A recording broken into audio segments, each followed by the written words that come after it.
From Montana's news leader, this is the MTN 530.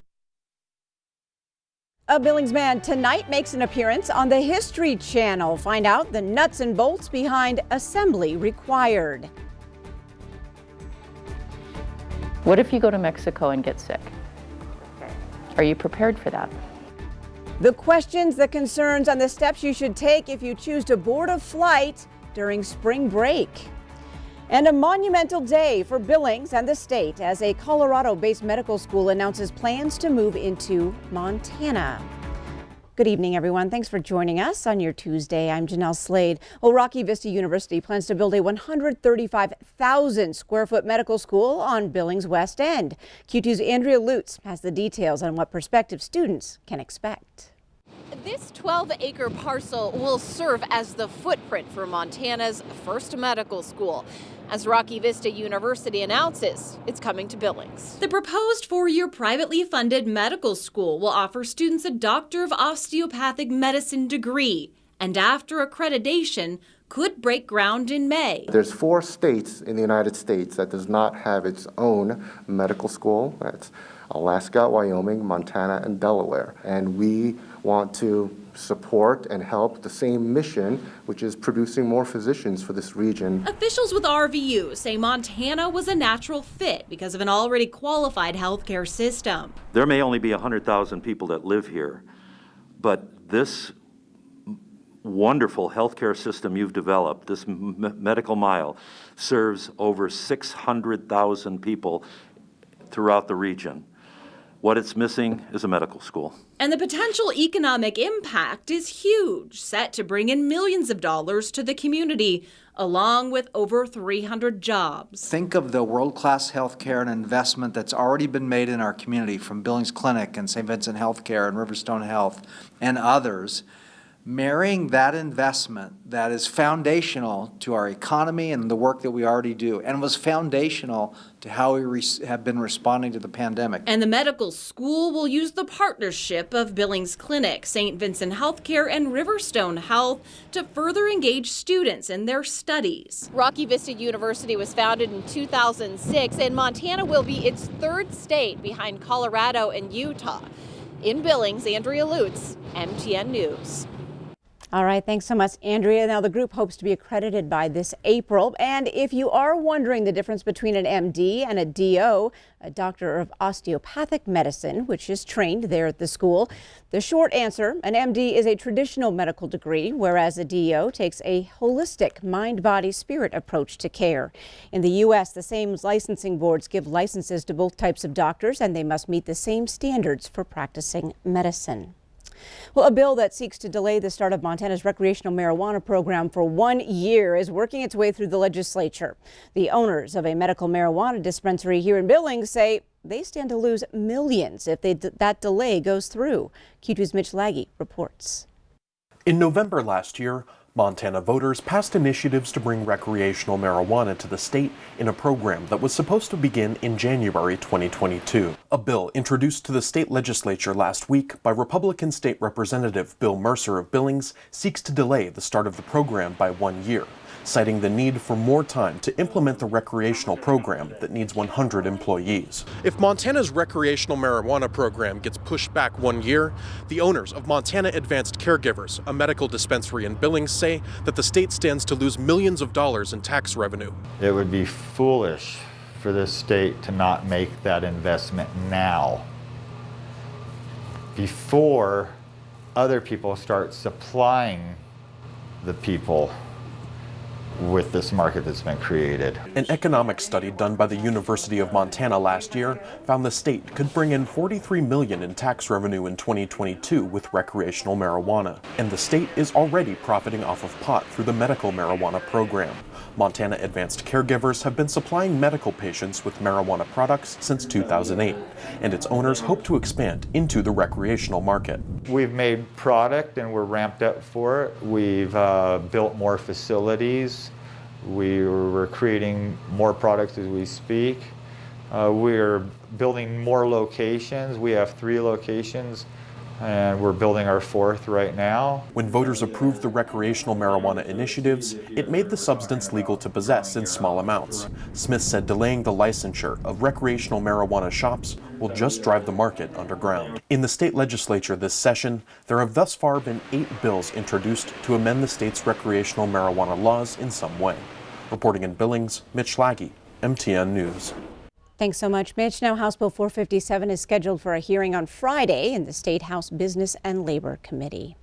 Well, active COVID-19 cases across Montana are below 2,000 for the first time since September. 2 more Yellowstone County residents, however, have died, bringing the state's total death toll to 1,360. Reported total cases across the state are nearing 100,000, and more than 96,000 Montanans have recovered. Well, the recent storms across the country have turned into a shortage of COVID-19 vaccine here in the state, and that is impacting the mass vaccination clinic at Metro Park. In fact, all of the appointments are already full this week. Scheduled vaccines took place today and will run tomorrow from 8 a.m. to 11:30 and from 1 to 4:30. Now, those are the scheduled. They're already scheduled. Riverstone providers will know more about numbers tomorrow and how clinics will start moving forward. Well, Montana's Republican U.S. Senator Steve Daines says he has many concerns with President Biden's nominee to lead the Interior Department. In fact, Daines had a lengthy exchange with Deb Holland during her confirmation hearing today. MTN's Mike Dennison has more on Holland's historic and, for some, controversial nomination. The New Mexico Congresswoman would be the first Native American confirmed as a presidential cabinet appointee. But at Tuesday's hearing, Holland faced tough questions from many Republicans, most of them from oil and gas states.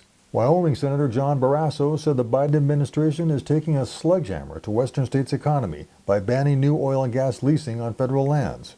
In his first month in office, President Biden has declared war on American energy. He's crushed jobs and threatened vital education funds for our children. Representative Holland's past statements show that she agrees with this strategy. And then there was Senator Daines, who asked Holland about whether grizzly bears should be listed as recovered in the Yellowstone ecosystem and their management returned to the states. He also asked about her previous calls to ban fracking and oil pipelines and oil and gas leasing on federal lands.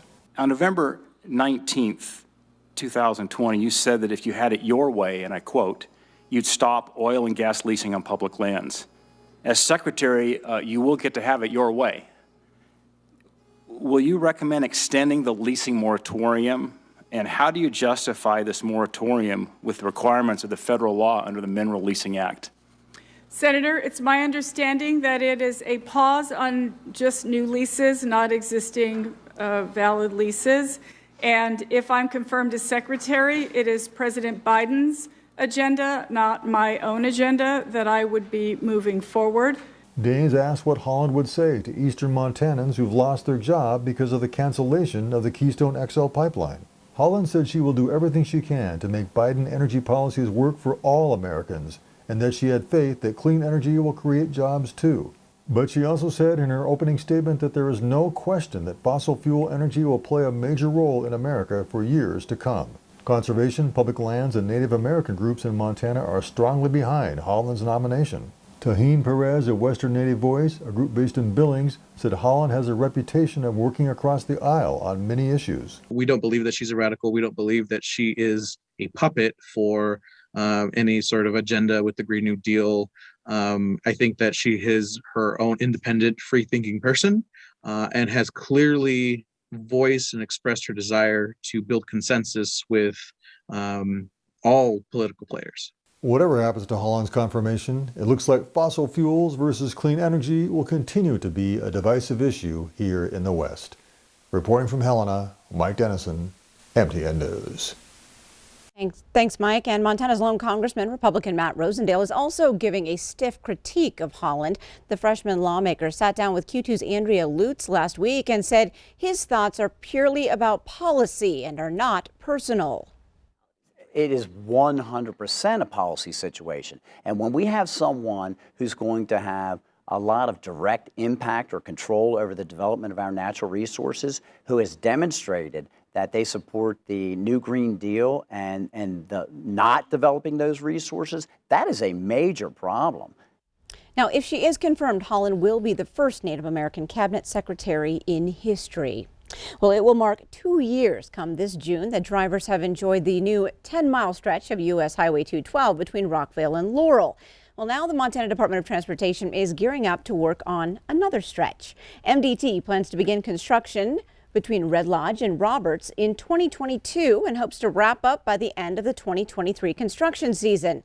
But before then, the department wants your public input. It will host an hour-long virtual open house on Wednesday, March 3rd. Now, attendees have 2 time choices, noon or 5:30, and you must reserve a spot. One of the project engineers was on Q2's Montana This Morning today and says some of the more visual improvements will include 8-foot shoulders and passing lanes. We're also doing some other safety features as well. Flattening some of the curves to allow people to see further, widening the ditches and widening the snow storage. And then that also will help with wildlife, being able to spot wildlife much earlier along the roadway corridor. Now, reservations can be made online for a direct link. Visit ktvq.com. There's also a phone number you can call with any questions or feedback if you cannot attend the meetings. Well, up next on tonight's MTN 530 News on Q2, if the travel bug is biting, what you need to know before you go. We saw everything today. We had some showers first thing in the morning. We picked up 0.15 of an inch of precipitation. Then came the winds, gusts up to 54 miles an hour. We'll let you know what's next with the forecast.